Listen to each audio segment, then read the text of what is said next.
Equations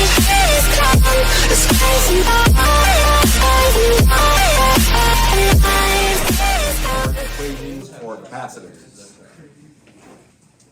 What's the eyelash? Well, I couldn't really get it to work right, so it didn't actually work. Well, I started trying to get it to work last year, but then I ran out of time. This year, it just wouldn't work, so I didn't get a chance to. So, basically, it's simulating a human eye with a balloon. So you went like The lens is like in the stem, and then you shine the light, and it shows up in the back of the balloon. And so like, you have like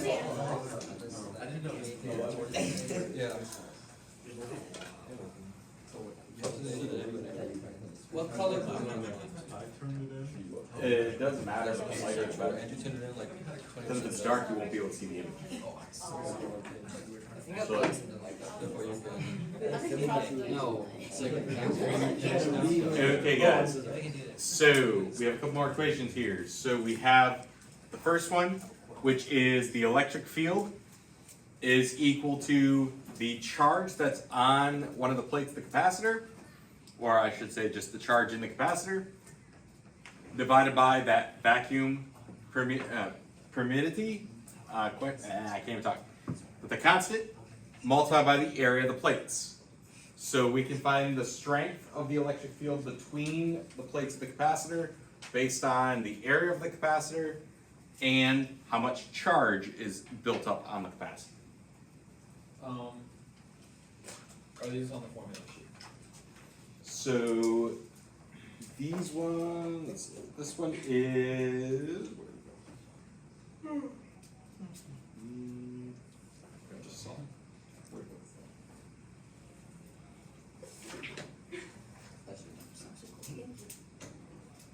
So this first one, there is kind of a mixed kind of version of it. So they have this one, but they have it as, so they have the capacitance equation, and then you'd have to combine it with the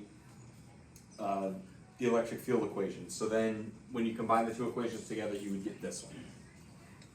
Is it on the physics 2 sheet? This one is on the physics 2 sheet. Interesting. Say less. Anyway, now the second one, which is kind of a two-parter, this one is on your sheet. So the potential energy in a capacitor, so UC, is equal to 1/2 times the charge multiplied by the electric potential difference. So if you charged a capacitor, let's say with a 12-volt battery, your potential difference between 12 volts, whatever the charge is on the plates, multiply those two out and divide by, or that'll, times 1/2, I can't even talk right now, times 1/2, and you would get the potential energy that is stored on that capacitor. You could also do 1/2 times the capacitance multiplied by that potential difference squared to get that potential energy stored. Now, since these are equal, you could also use this one and this one if you don't know Q, and you can actually solve for Q that way too. So if you know the potential difference, you know the capacitance, then we can solve for the charge on the plates. So like for that one on the equation sheet, are both parts of that? Yep. It's all in one line.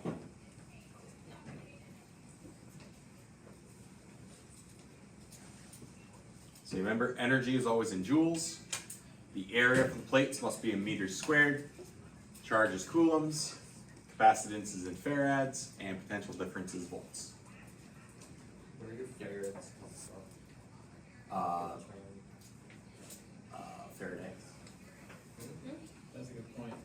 There's the guy who discovered and figured out the equation for capacitance. He named the unit after himself. It's a weird name.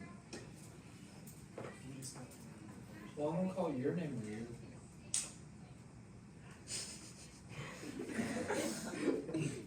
Oh, did you see that? I know they got style right there. Side eye cute. My name is misspelled.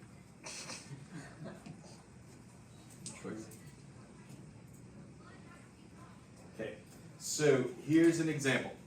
If the radius of the plates in a capacitor doubles, what would happen to the strength of the electric field? Also, what would happen to the potential energy in the capacitor? So, the radius doubles. You want to know what happens to the field? So first, we have our electric field equation, Q over E naught A. Well, the plates, unless it says otherwise, the plates are always going to be circular plates. So what is the area of a circle? Pi r squared. So we're going to plug that in for the area. So the radius doubled. So if r were to double, what's 2 squared? I was a little worried there about it for a second. So yeah, it's 4. Well, 4 is on the bottom here. That means we basically get 1/4 of the original electric field strength. Because the Q isn't changing, E naught's a constant, pi is a constant, so we're going to change it by 1/4. So it's 1/4 difference.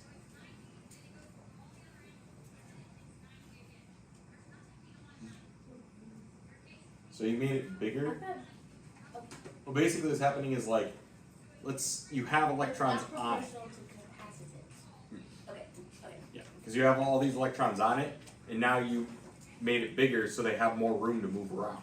They can be farther apart. Okay. So that makes the field a bigger area, but now it's weaker because it's not as like dense, you can think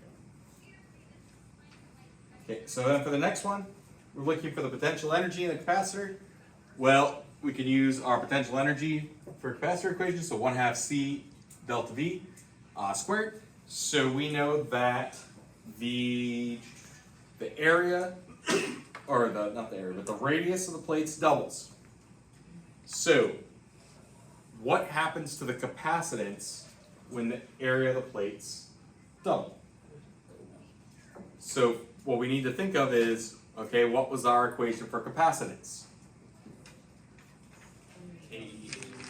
K E naught area over distance. So we can actually plug that in for the capacitance. Well, our radius is doubling, so 2 squared on top.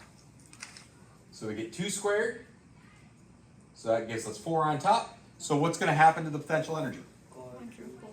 It will quadruple.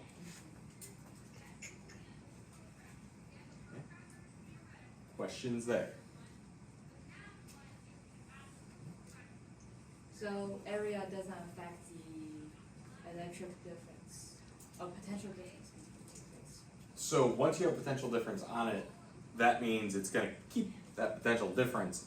Like we're saying, like it's connected to a battery, and so you can't really like exceed what the battery started with. Then you would charge the battery, but that wouldn't. Where would the energy come from? You can't just pull out of thin air kind of thing. Oh. Okay, so this one, what is the strength of the electric field inside a capacitor? It has a capacitance of 0.1 nanofarad and a distance between the plates of 1 millimeter, and it is connected to a 6-volt battery.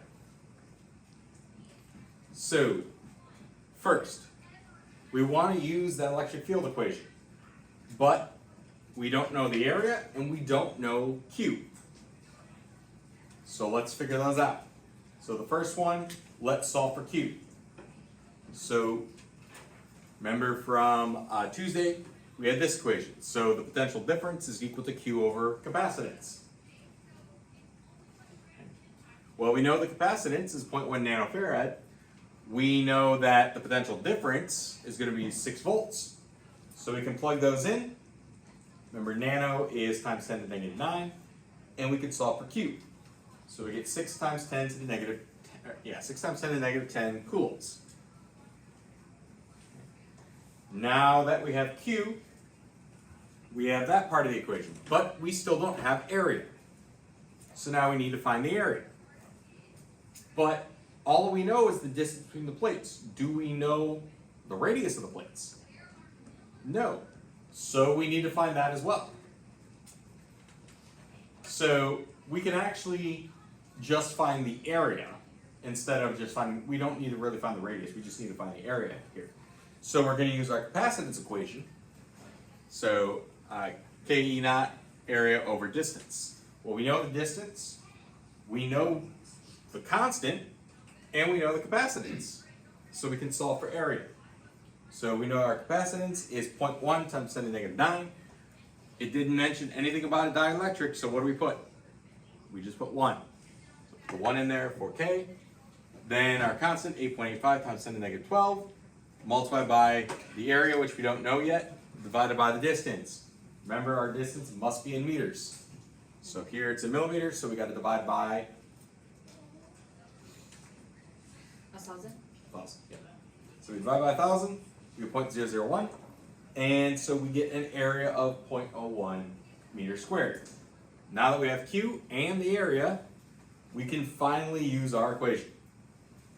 So Q over E naught A gives us our electric field. Well, we solve for Q, we solve for A, and we know the constant.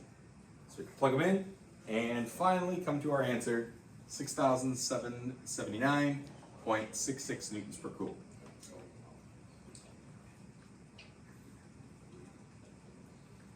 Questions there? Yeah, Is that a big quantity? that is pretty large, yeah. But you gotta figure too that area is Very pretty strong. Like, well, that area compared to the distance between them, I mean, 1 millimeter apart, plates are, you know, basically on top of each other. very big.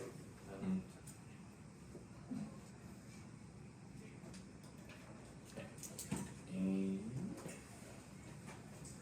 another one here. So how much energy is stored in a 6 microfarad capacitor charged to 200 volts? So we're going to use our potential energy equation. So 1/2 C delta V squared. Well, we know it's charged at 200 volts. So we're going to plug that in for delta V. We're going to square it. We're going to multiply by the capacitance. Remember, microfarads is what? Times 10 to the negative 6. So we get 1/2 times 6 times 10 to the negative 6 times 200 squared. Solve that.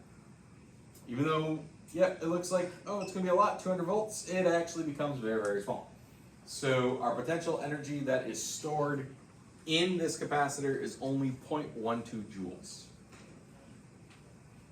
Even though it is 200 volts. Questions there?